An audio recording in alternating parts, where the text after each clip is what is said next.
This story just seems to get worse. The child, the 16-year-old who was accused of murdering 70-year-old Vyleen White in an underground car park in front of her 6-year-old granddaughter and stealing her car, was out on bail for armed robbery, although the ABC report never mentioned the armed robbery part. According to the Courier Mail, the boy was on bail for multiple armed robbery offences at the time of the murder. He had been charged with 3 counts of armed robbery last year, and a court, in its infinite wisdom, granted him bail despite police opposing it. We wonder why youth crime is on the rise in Queensland. The system is clearly broken. What sort of message is this sending to teenage offenders? I just used a knife to rob a person or a shop. Multiple times. I was caught by the police and appeared in court, but yet here I am out on the street again. The criminals must be laughing at this.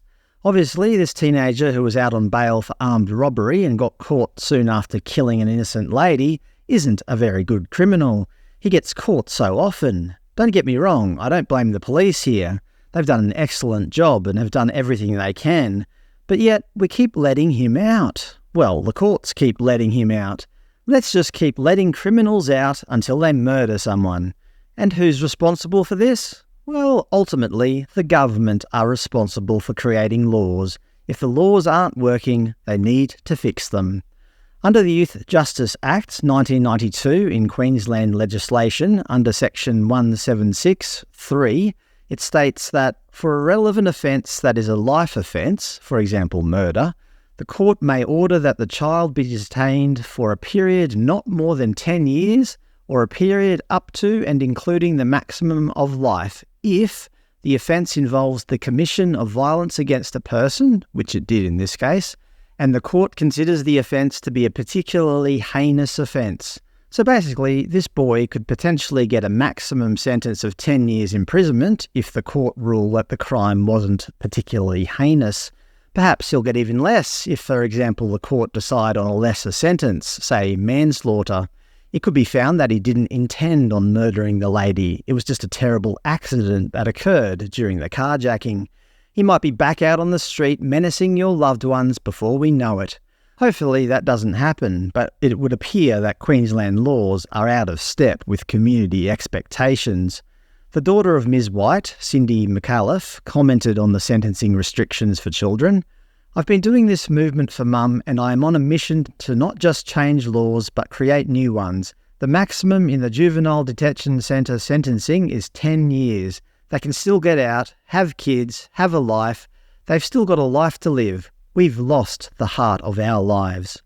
Victor White, the blind husband of Vyleen, said he was struggling to come to terms with the alleged murder. He said, "When this person stabbed my wife, they stabbed 4 of us in the heart. They didn't just kill her, they killed 4 of us with her.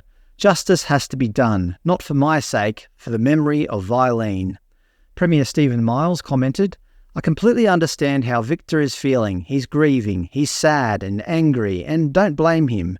What I know is that we are putting more police into the community and that the laws we have in place are the laws the police helped us craft. And if we need to do more, then we will do more.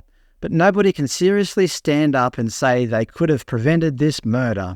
Well, I would argue that if this offender wasn't out on bail after committing 3 armed robberies, Ms. White would still be alive. Of course, there's been talk around the offenders being of African appearance, and as I said previously, we don't want to tar the entire African community with the same brush. That would not be fair. Of course, academics tell us that race is a human invention and not a biological fact. Okay, fine, but that's ignoring real life. It might be a social construct, but it's a social construct that has very real ramifications. Based on these recent events, there will be some proportion of Australians who may act differently when they see a group of youths of African appearance approach. I'm not saying that's right, but we have to stay grounded in reality. Yes, if you're an innocent person of African descent and people start treating you differently because of your appearance, well yes, that sucks. I wouldn't want to be in that situation either. But facts are facts. People still see people in terms of skin colour. Not everyone, but many people do. Ms. White's daughter stated, "I do not want there to be a vigilante squad on the African people. These people have come here to start a new life. Like all immigrants, they didn't come here to start trouble.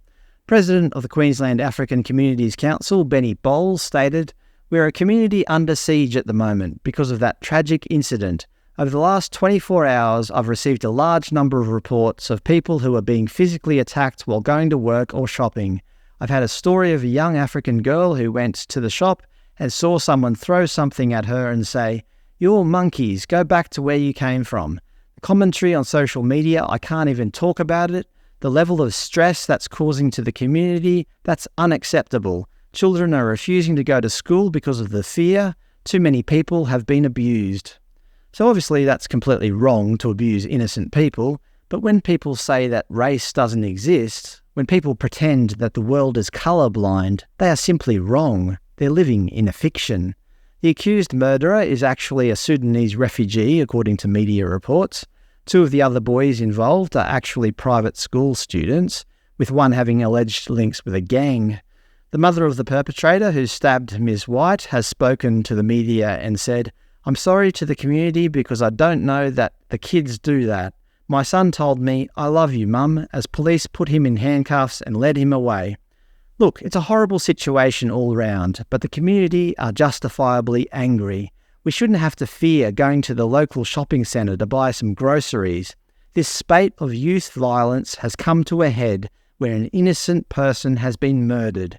We pay taxes to the government. We pay their salaries. This is happening on their watch. Sort it out.